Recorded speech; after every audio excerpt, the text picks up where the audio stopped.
আসসালামু আলাইকুম। কুকিং হাউজে সবাইকে স্বাগতম জানাচ্ছি আমার আজকের রেসিপি দেখার জন্য। আজকে রান্না করব চিকেন কারি। অসম্ভব টেস্টি এবং মজাদার এই চিকেন কারিটা রুটি, পরোটা, সাদা ভাত, পোলাও, খিচুড়ি সব কিছুর সাথেই দারুণ লাগে খেতে। খুবই কমন একটি রান্না, এটা কম বেশি সবাই রান্না করতে পারে। আমি আজকে যেভাবে রান্না করলাম সেই রেসিপিটাই আপনাদের সাথে শেয়ার করেছি। আশা করছি আপনাদের ভালো লাগবে। এখনও যারা আমার চ্যানেলটি সাবস্ক্রাইব করেনি তারা প্লিজ আমার চ্যানেলটি সাবস্ক্রাইব করে নেবেন এবং পাশে থাকা ছোট্ট বেল আইকনে প্রেস করে দিবেন। এতে করে আমি যখনই কোনো ভিডিও আপলোড করব সাথে সাথে আপনাদের কাছে নোটিফিকেশনটি পৌঁছে যাবে।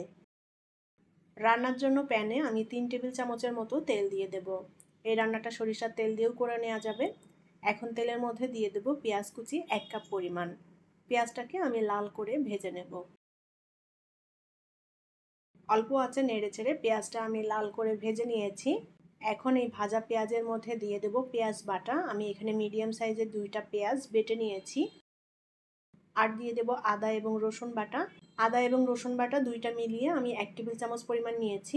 পেঁয়াজ, আদা, রসুন বাটা দিয়ে ভালো করে ভেজে নেব যাতে কাঁচা গন্ধ চলে যায়। অল্প আঁচে নেড়েচেড়ে আমি মশলাটা ভেজে নিয়েছি আর মশলার কাঁচা গন্ধটাও চলে গিয়েছে। এখন পানি দিয়ে দেব মশলা কষিয়ে নেওয়ার জন্য।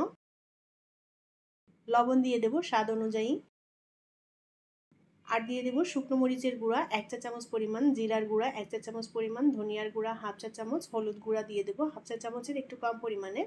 আর দিয়ে দেব গরম মশলা 1 চা চামচ পরিমাণ। গরম মশলাটা বেটে দিলে ফ্লেভারটা খুবই ভালো আসে। এখন আমি এই মশলাটাকে সুন্দর করে কষিয়ে নেব। তেজপাতা দিয়ে দেব। আমি এখানে 2টা তেজপাতা নিয়েছি। মশলাটাকে অল্প আঁচে কষিয়ে নিতে হবে। আর মশলা যত ভালো করে কষিয়ে নেওয়া হবে মাংসের টেস্টটাও বাড়বে। মশলা কষিয়ে নিয়েছি, মশলার উপরে তেলটাও ভেসে উঠেছে। এখন এর মধ্যে দিয়ে দেব মুরগির মাংস। মুরগির মাংসটা আমি একটু বড় বড় টুকরো করে কেটে নিয়েছি। এটা যা যার পছন্দ মতো করে কেটে নেওয়া যাবে। ভালোভাবে ধুয়ে পরিষ্কার করে নিয়েছি মাংসগুলো। এখন মশলার সাথে সুন্দর করে নেড়ে চেড়ে কষিয়ে নেব। এখানে আমি 1.5 কেজি পরিমাণ মুরগির মাংস নিয়েছি। মাংস থেকে যে পানিটা বের হবে এই পানিতেই মাংস সেদ্ধ হয়ে যাবে, আলাদা করে কোনো পানি দিতে হবে না। অল্প আঁচে সুন্দর করে নেড়ে চেড়ে কষিয়ে নিতে হবে। আর অবশ্যই বারে বারে নেড়ে দিতে হবে যেন মশলা পুড়ে না যায়।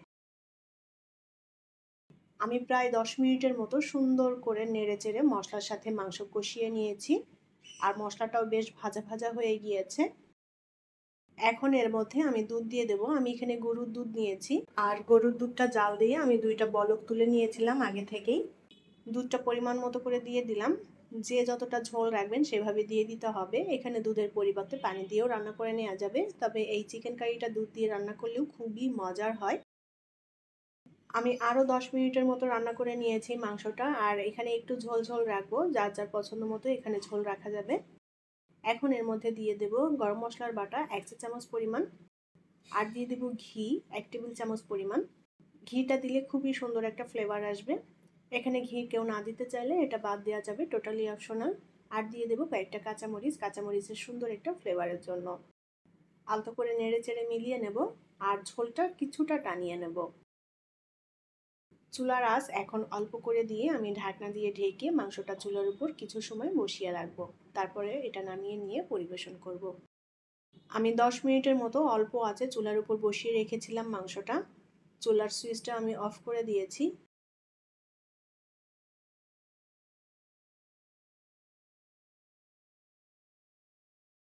চিকেন কারি রান্না করা কমপ্লিট। এখন নামিয়ে নিয়ে পরিবেশন করব।